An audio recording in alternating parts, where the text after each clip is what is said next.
할렐루야, 주님의 평안을 기원합니다. 오늘은 보여주고 행하시는 하나님, 보여주고 행하시는 하나님이라는 말을 다른 말로 설명해 본다면 알려주고 행하시는 하나님이다, 이렇게 설명해 볼 수가 있습니다. 그러니까 하나님께서는 무슨 일을 하시기 전에 미리 그것을 보여주고 또한 알려주고 행하신다. 그래서 오늘 말씀처럼 아모스서에 주께서 하신 일을 그 주의 그 종들에게 알려주지 않고 행하시는 법이 없느니라, 이렇게 이제 말씀을 하시기도 했습니다. 그 하나님께서 이스라엘 백성들에게 무언가를 하시려고 할 때 그 선지자나 예언자들을 통해서 항상 미리 선포하셨죠. 알려주셨습니다. 어떤 하나님의 심판을, 하나님의 도우심을. 자, 이런 것들을 우리는 이스라엘의 전체적인 역사에서 분명히 살펴볼 수 있는 내용이 됩니다. 우리가 한번 성경을 창세기 아담부터 간단하게 한번 짚어볼 필요가 있을 것 같습니다. 아담에게는 네가 선악과를 먹으면 정령 죽을 것이다. 즉 아담에게 하나님께서 미리 보여주셨고 그게 알려주신 겁니다. 죽지 않을 수 있는 길을, 영원히 살 수 있는 길을 가르쳐 준 거죠. 그런가 하면 이제 가인에게도, 가인이 동생 아벨을 죽이고 무수할 때 너를 해치는 자는 내가 그 죄를 7배나 더 죄값을 치르도록 할 것이다. 이렇게 미리 보여주고 알려줘서 가인으로 하여금 뭔가 좀 안심하며 떠나도록 그렇게 배려하셨던 걸 볼 수가 있습니다. 그 믿음의 조상 아브라함 어떻습니까? 하나님께서 이제 미리 알려주셨잖아요. 네 후손이 저 하늘의 별처럼 많을 것이다. 이렇게 이제 알려주시고 보여주시며 그 미래를 설계해 주시고 아브라함을 갈대아 우르에서 이끌어내셨던 걸 보게 됩니다. 그리고 이제 야곱이 에서를 피해서 외삼촌 라반의 집에 갈 때 하나님께서 브엘세바 그 광야에서 꿈속에서 나타나셔서 그를 지켜주시고 함께하고 있다는 것을 보여주셨고 알려주셨습니다. 야곱은 그 꿈을 꾼 다음에 용기 백배하게 되었고, 그리고 외삼촌 라반의 20년 그 험악한 세월을 잘 견뎌냈던 걸 보게 됩니다. 자, 그런가 하면 그 요셉도 마찬가지거든요. 이 요셉이 하나님께서 어렸을 때부터 저 하늘의 태양과 달과 별들, 그리고 11 볏집들이 그에게 절을 하도록 만들어서 이 요셉이 아주 대단한 사람, 보통 사람이 아니라고 하는 것을 분명히 가르쳐 주게 됐습니다. 그래서 미리 일러주었어요. 요셉에게 그것을 알려주셨어요. 요셉이 그만큼 노예로 팔려가고 감옥에 또 들어갈 수밖에 없는 그런 기가 막힌 그러한 시간, 자, 이러한 연단의 세월이 있을 것을 사실 아시고 미리 보여주셨고 알려주셨던 것을 우리는 알아야 됩니다. 그런가 하면 이 요셉이 바로 임금의 꿈을 풀어줘서 이제 애굽의 국무총리가 됐는데, 바로 임금에게 하나님께서 알려주신 것은 7년 풍년이 있고 7년 동안의 기근이 있을 것을 사실 알려주셨고 미리 보여주셨습니다. 그리고 하나님은 그대로 행하셨습니다. 실제 요셉이 그 꿈을 푼 그대로 하나님은 행하시게 됐는데, 보여주고 알려주기만 하시고 행하지 않는 하나님은 아니시다 라고 하는 걸 우리는 알아야 되는 것이고요. 그리고 다니엘 때에는 느부갓네살 임금이 그 신상의 꿈을 꿨지 않습니까? 머리가 금이고 가슴이 은이고 배가 노시고 종아리 쪽이 철, 그리고 그 10발가락 진흙. 자, 이러한 신상을 보여주셨는데 이것을 다니엘이 이제 그 꿈을 해석해 주면서 느부갓네살에게 신임을 얻게 되는, 또한 하나님께서는 그 느부갓네살 임금에게 보여주신 대로 이제 페르시아 그리고 헬라 또 로마, 자 이렇게 바벨론 할 것 없이 그 역사를 이어가는 그러한 과정을, 또한 그 역사를 그대로 미리 보여주셨고 그대로 행하셨던 걸 우리는 알 수가 있습니다. 이제 하나님께서는 그 백성들이 전쟁을 나아갈 때 그것도 미리 알려주셨어요. 그래서 다윗이 백전백승할 수 있었던 것은 이 전쟁을 우리에게 붙이시겠습니까? 이렇게 진정성 있게 물었을 때 한 번도 응답하지 않은 바가 없습니다. 그런데 하나님께서 이 전쟁에 나아가면 지게 된다 했는데 우기고 나아갔던 아이성 전투, 분명히 꼭 이길 수 있는 상황에서 지고 말았던 걸 우리가 알 수 있습니다. 전쟁의 승패도 미리 보여주셨고 알려주셨습니다. 하나님께서 이 삼손에게 미리 보여주신 게 뭐냐면 네 머리털이 잘린다면 너는 힘을 잃을 것이다. 이거를 알려주셨습니다.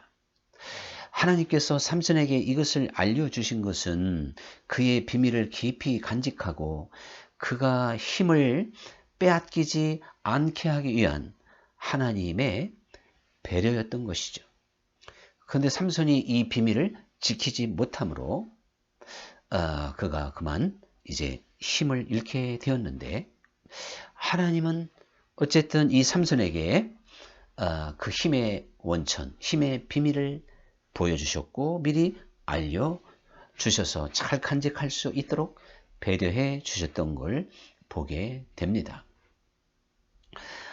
하나님께서 범죄하고 타락한 그 이스라엘 백성들이 이제 아수르나 바벨론에게 멸망할 것을, 때로는 이방 땅 니느웨 성이라 할지라도 멸망할 것을 항상 미리 예고해 주시죠. 소돔성도 예고해 주셨고 이렇게 미리 보여주시고 알려주셔서 그 사람들이 회개할 수 있는 기회도 주시고 하나님께 돌아올 수 있도록 항상 이렇게 부르시고 기다려주시는 하나님의 모습을 보여주게 됩니다. 우리도 이 세상에서 신앙생활을 하면서 항상 하나님께서 우리들에게 끊임없이 사실은 알려주시고 예고하시면서 우리를 깨우기도 하시고 우리로 하여금 경성하게 하시기도 하시는 그러한 하나님이라는 것을 알아야 됩니다. 사실 구약성경 전체에서 시종일관 예언되고 미리 보여주고 있는 최대의 사건은 메시아의 탄생입니다. 아담이 범죄한 그 순간부터 인류의 메시아는 예언이 되어져 있다. 우리가 이렇게 성경을 해석하게 되는데, 구약성경 모든 선지자나 구약성경의 모든 초점이 바로 그리스도를 증거하는 것이라 그랬고, 모세의 율법이 나를 증거한 것이다. 주님께서 친히 그렇게 말씀을 하시기도 했습니다. 이렇게 본다면 이 구약성경 전체를 통해서 초림, 이 땅에 이제 인간의 몸을 입고 오실 그 메시아, 하나님이 인간이 되어 이 땅에 오실 것을 미리 알려주셨고 보여주었습니다. 그리고 마침내 때가 되어 이제 그 임마누엘 하셨고, 즉 인카네이션, 성육신 하셨다고 하는 것을 우리는 잘 알고 있습니다. 이 가장 핵심이요, 그리고 모든 것에 사실 종결과 같은 이 중대한 예언이 구약 전체를 통해서 계속 보여줬고 알려줬고, 이제 다윗의 후손을 통하여 오실 것까지 예언되어져 있었는데, 이것이 미리 보여졌었는데 그대로 이루어졌다고 하는 것을 우리는 잘 알고 있습니다.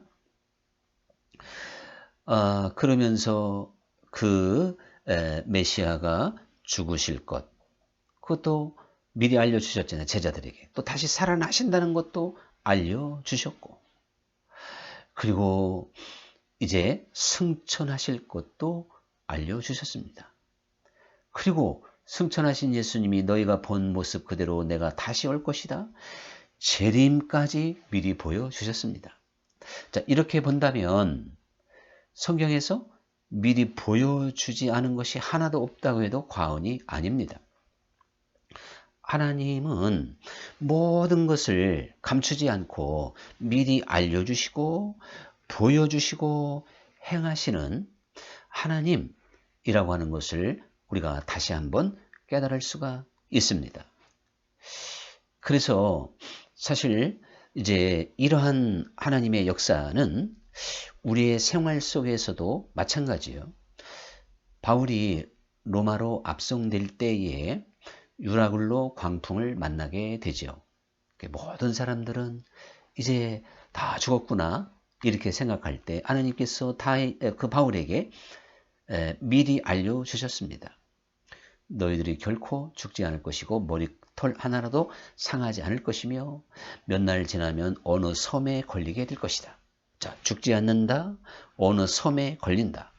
근데 그게 바로 멜리데 섬이었습니다만은 결국 바울이 예언한 대로 미리 말한 대로 그대로 이루어져서 한 사람도 상하지 아니하였고 한 섬, 그 섬에 도착하게 되었던 걸 볼 수가 있습니다. 그리고 바울의 순교도 순교할 것을 미리 보여주셨고, 베드로도 이제 순교할 것을 우리 주님께서 베드로에게 미리 알려주셨고, 자, 그렇게 됐죠. 그런데 하나님께서는 왜 이렇게 미리 보여주실까? 왜 미리 알려주실까? 자, 이것이 사실 이제 중요한 겁니다. 제가 지금까지 창세기서부터 시작해서 신구약 전체를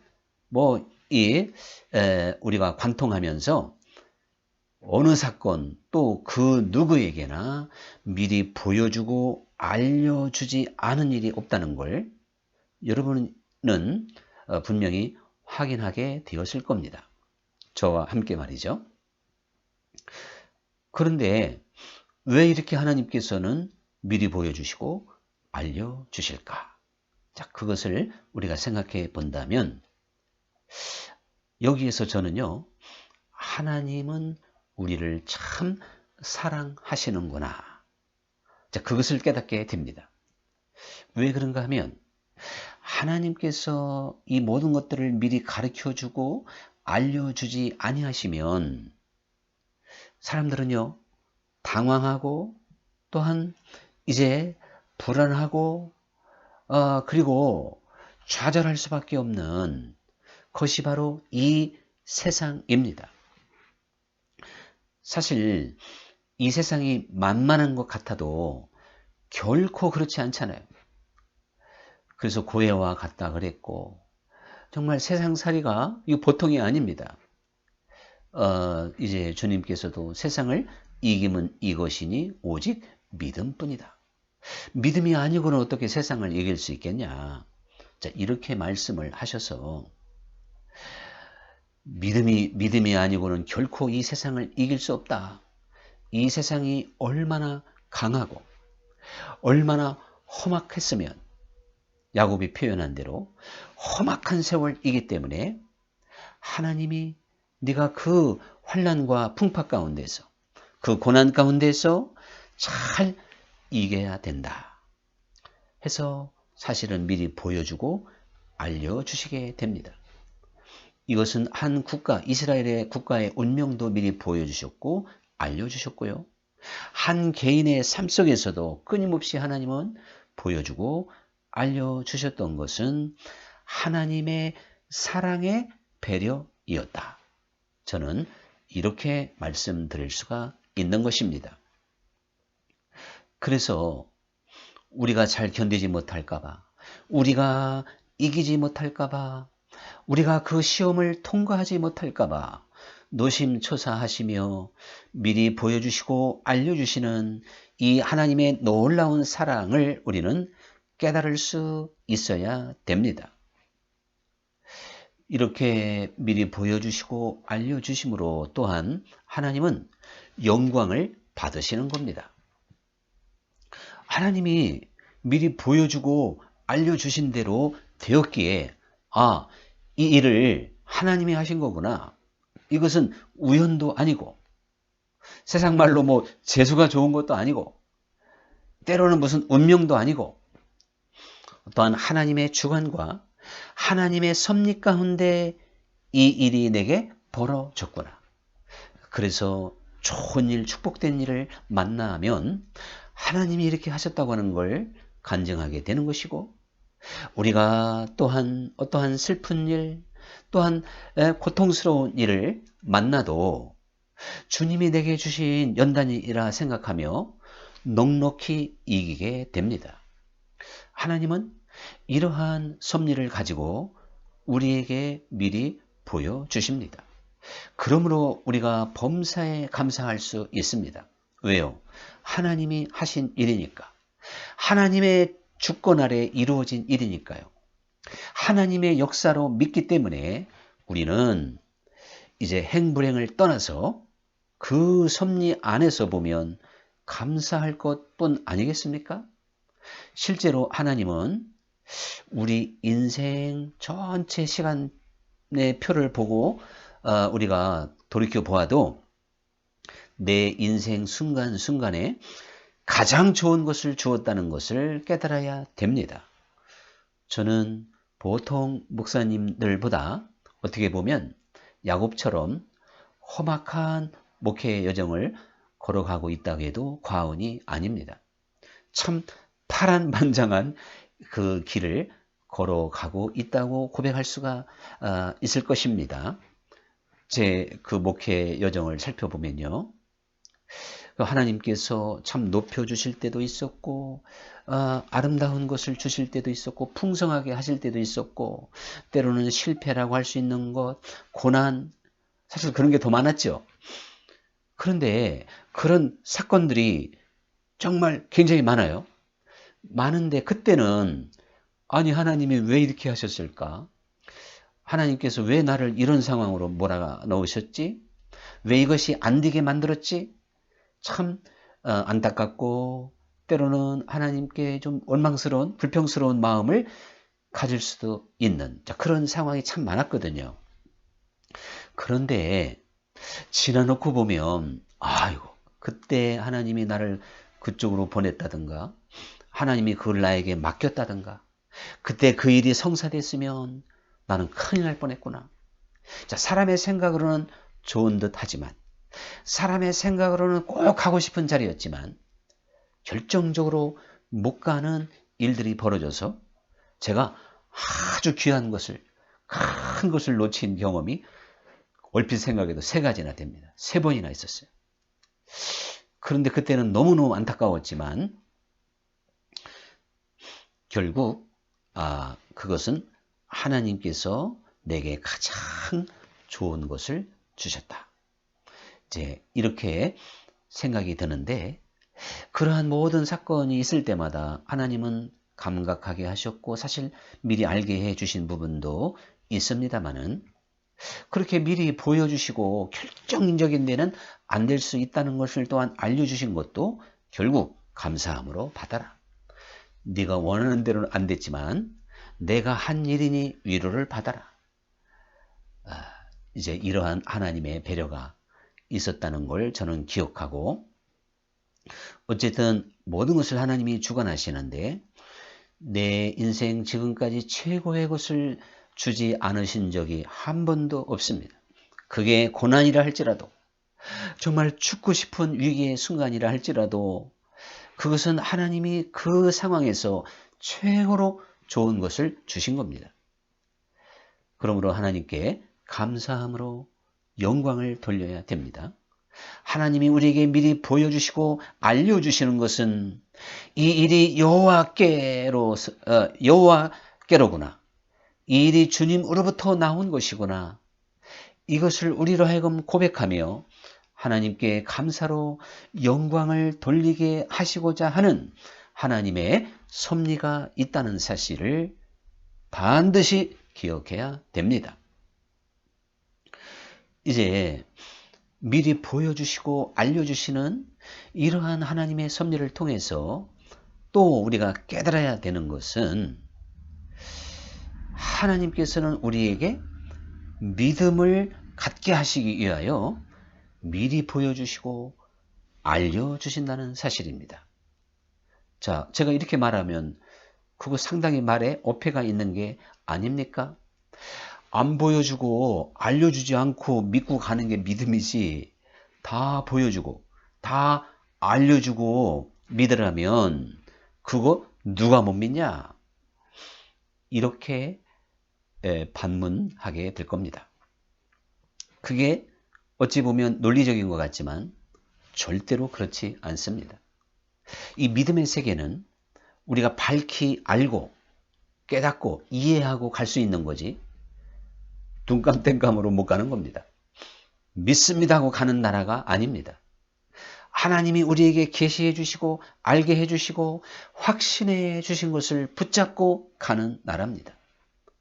그래야 의심하지 않는 것이고 흔들리지 않는 것이고, 또한 그게 믿음이라는 건 바로 그런 것입니다. 마치 우리가 어떤 사람을 잘 알므로 말미암아 그 사람을 따라갈 수 있듯이, 또한 은행의 제도를 우리가 잘 알고 있으니까 거기다 돈을 맡기듯이, 은행의 어떠한 시스템, 한 사람의 인격, 그 사람의 어떠한 인품, 이것을 잘 알아야 믿을 수 있는 거 아니겠어요?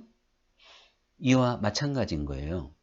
우리가 이 세상에서 믿음으로 사는 길은 하나님께서 우리에게 모든 것을 알려주셔야만이, 우리로 하여금 깨닫게 해주셔야만이, 보여주셔야만이 믿을 수 있는 겁니다. 이게 영적 세계이기 때문에 그런 거예요.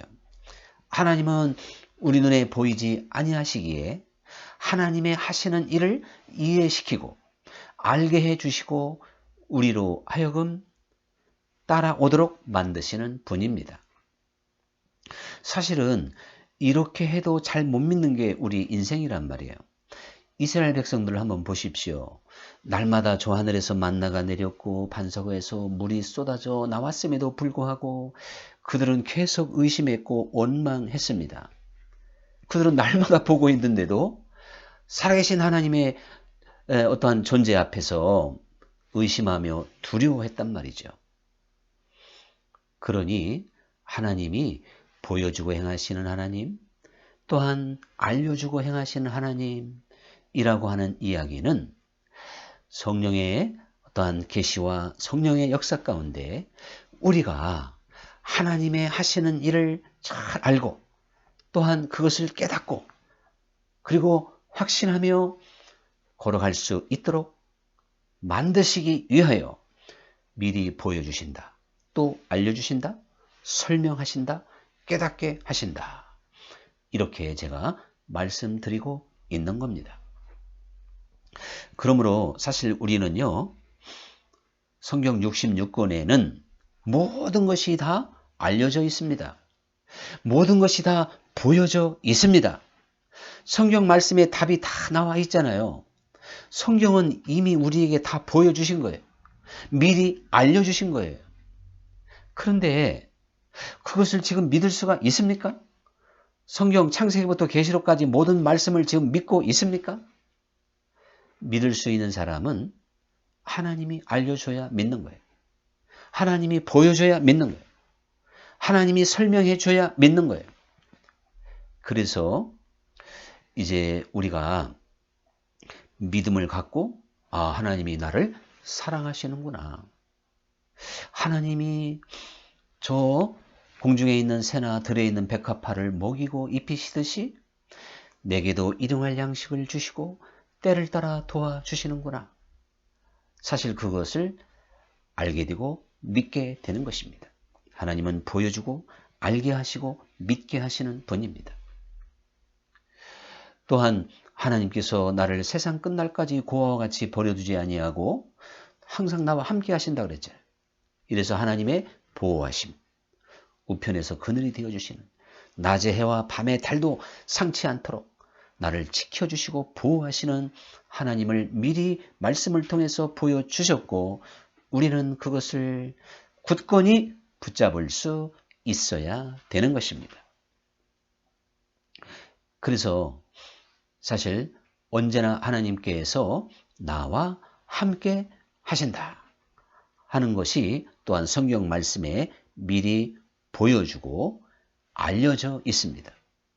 그러므로 하나님의 자녀들은 성경에 나와 있는 모든 약속, 그래서 우리가 하나님 앞에 성령 받기를 구하면, 네가 구하면 주신다. 답을 줬지요. 찾으면 찾게 해주시겠다. 두드리면 열려지리라. 이렇게 말씀을 하셨습니다. 성경 말씀에 우리가 알고 싶은 것, 또한 우리가 원하는 것 알려주지 않은 게 뭐가 있겠습니까? 빠진 게 없습니다. 하나님은 미리 말씀을 통해서, 성경을 통하여 우리에게 다 계시하셨고 보여주셨고 알려주셨습니다. 우리는 그 성경 말씀을 믿을 수 있는 사람이 되어야 됩니다. 믿을 수 있는 사람이 되기 위해서는 하나님에 대하여 그만큼 잘 알아야 돼요. 깊이 알아야 돼요. 그래서 이것이 보여주고 알려주는 건데, 하나님이 나를 설득하시고, 다시 말하면 내 눈에 눈꺼풀을 벗겨주시고 내 귀를 열어주시고 하나님이 보여주시고 알게 해 주셔야 됩니다. 그래야만이 우리는 하나님 자체도 믿을 수가 있고, 하나님이 하시는 일도 믿을 수 있고, 내 인생의 길에 하나님이 어떤 일을 지금 하고 있는 것도 알게 됩니다.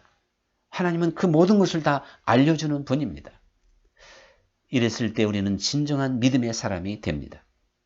이렇게 해서 평안할 수 있고, 기뻐할 수 있고, 맡길 수 있고, 주님과 함께 동행할 수가 있습니다.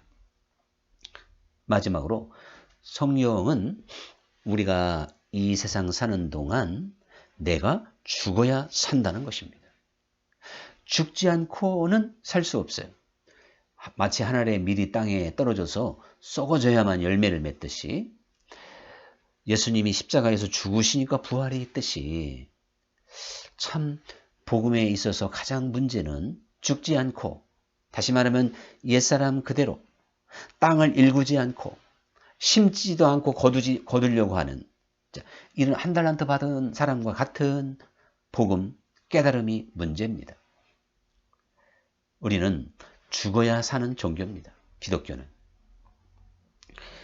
그래서 죽음의 신학이고 죽음의 신앙입니다.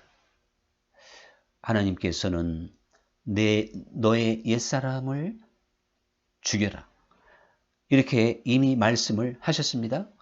그래서 바울은 갈라디아서에서 우리에게 너무나 잘 알 때 5장 24절, 그리스도 예수의 사람은 그 육체와 함께 십자가에 그 정과 욕심을 못 박았느니라, 이렇게 말을 하고 있어서 우리 옛사람이 이미 십자가에 못 박혔다는 거예요. 나라고 하는 존재는 십자가에 못 박혀서 죽었다는 것입니다. 그리고 나는 죽고 예수님과 연합해서 예수님의 이름으로 사는 것이고 주님과 함께 사는 것입니다. 이것을 우리는 알아야 됩니다. 주님께서는 이것을 이미 우리에게 설명하셨고 알려주셨고 성경은 이것을 우리에게 보여주셨습니다. 그런데 여전히 내가 쌩쌩히 살아 있어서 자아에 묶여서 나의 욕심과 나의 꿈과 나의 욕망에 사로잡혀서 이 세상을 살면서 우리가 이제 단지 내가 정말 주 예수님을 믿는다고 하는 것 때문에 평안하고 안심해서는 안 돼요. 죽는다고 하는 것이 결코 쉬운 일은 아니라는 것을 너무나도 잘 압니다. 저도 몇십 년 동안 매달려 봤지만 참 힘듭니다. 그러니 그렇다고 포기할 수 있는 내용도 절대 아닙니다. 성경은 이미 너는 죽은 자로 여겨라. 내가 죽고 싶든지 안 죽고 싶든지 그게 중요한 게 아니고 하나님은 이미 선포하셨어요. 너는 죽은 자다. 그러니 그걸 받아들이라는 것이. 내가 그거를 진정성 있게 받아들이면 실제로 삶 속에서 죽기가 쉬운 거예요. 안 받아들이면 그건 불가능한 것이죠. 주님은 가장 중대한 것을 알려주셨습니다. 오늘 이 말씀에 저는 가장 중심으로 말씀드리고 싶은 게 있다면 네가 죽으면 살리라.